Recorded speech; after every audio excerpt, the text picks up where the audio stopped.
මගේ බෙල්ල මිරිකලා සෙවණින් කරපන්. සෙවණ අරමුදලින් කරපන්. මේක කරපන්. ඉතින් බෙල්ල මිරිකලා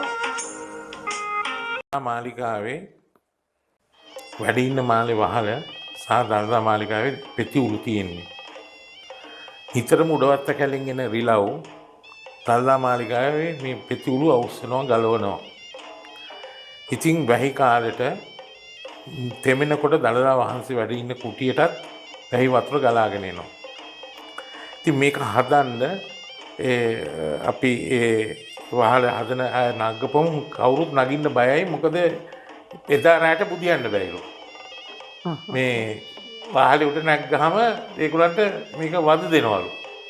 ඉතින් කවුරුත් නගින්න බයයි. මේ දළදා වහන්සේ වැඩ ඉන්න කුටිය උඩ මේ උළු රිලව් ගලවපුවාම ඒ තෙමන තැන් වහගන්න හරිම අමාරු ප්‍රශ්නයක් අපිට තිබුණා.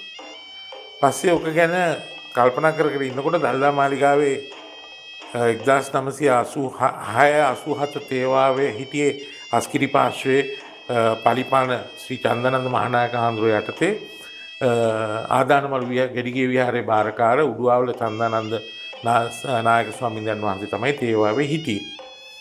පස්සේ නායක හාමුදුරුවෝ මට කිව්වා නිල්මතුමා අපි මේක ගැන මහම් පියවරක් ගන්න වෙනවා. මොකද නැත්තම් වැඩ ඉන්න කුටියේ මේක දැන් සෑහෙන ප්‍රශ්නයක් අපිට.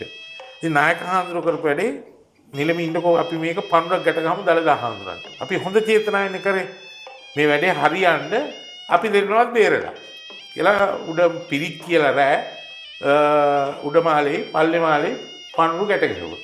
මටත් එන්න කියලා මේ දැන් ජනවාරි 1 වෙනිදා මේක උනේ අපිට හාස්කමක් පෙන්වන්න දවස් 7ක් ඇතුළතදී කියලා නායක හාමුදුරුවෝ එදා ජනවාරි 1 වෙනිදා හැන්දෑවම පන්රු ගැට ගැහුවා. කොහොම ඉන්නකොට එක පාටම අපිට කෝල් එකක් ආවා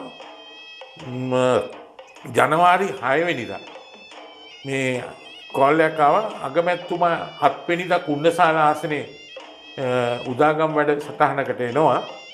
ඒ එන ගමන් 6 වෙනිදා මේ හන්දෑවේ මාලිගාවට එනවා.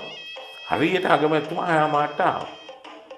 ආපු ගමන්ම කෙලීම දැන් මම දැන් කන්තරුරාවෙත් නැහැ. කෙලිම උඩ මාල්ටම ගියා.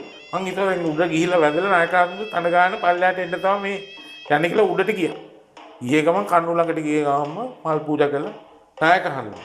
මේක නායකහතුරුන්ටයි නිලමටයි කරන්න බෑ. මේ වැඩේ මම බාර ගන්නවා. මම මේක සෙවණ අරමුදලෙන් කරනවා. නායකහතුරු දන්නවද මට වෙච්ච වැඩ? ඊළඟ දැන් මේ නායකහතුරුන්ට කියනවා. නායකහතුරු ඒ මොකක්ද ගමතුමා උනේ? ආදුනේ එදා පළවෙනිදා මම ගිහිල්ලා බුදියා ගන්න හැදුවා බුදියා ගන්න දෙන්නෙම නෑ මට.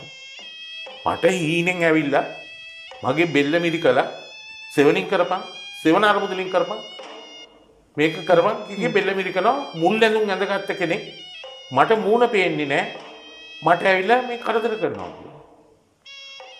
ආයකාන්දු ගත්තකට කිව්වා ඔබතුමා දන්නවද කවුද මුල් ඇඳුම් ඇඳගෙන ආවේ කියලා. එතකොට මෙයා කිව්වා නෑ හිටපු දීවර්ණීම කෙනෙක්වත් එන්නේ නැද්ද දන්නේ නැහැ නායකයන්. නෑ. දළදා හාමුදුරුවෝ ආරක්ෂා කරන්නේ දැඩි මුණ්ඩ දෙයියෝ. පෙරහැරට ඇසල කපගේ ඉන්නේ අලුත් නුවරින්. දළදා හාමුදුරුවෝ ආරක්ෂා කරන්නේ කන්ද උඩරට දැඩි මුණ්ඩ දෙයි හාමුදුරන්ගේ ඇඳුම මුල් ඇඳුම. දැඩි මුණ්ඩ දෙයි හාමුදුරන්ට මම පන්රක් ගැට ගැවුවා කියලා නායක හාමුදුරුවෝ කිව්වා. එතකොට මම අගමැතිතුමා මොකද්ද හාමුදුරනේ පන්ර කියලා. නෑ අපිව මේක ගලවලා දෙන්න කියලා පඩුවක් ගැට ගැවුවම දැඩි මුණ්ඩ දෙයියන්ට කිව්වා.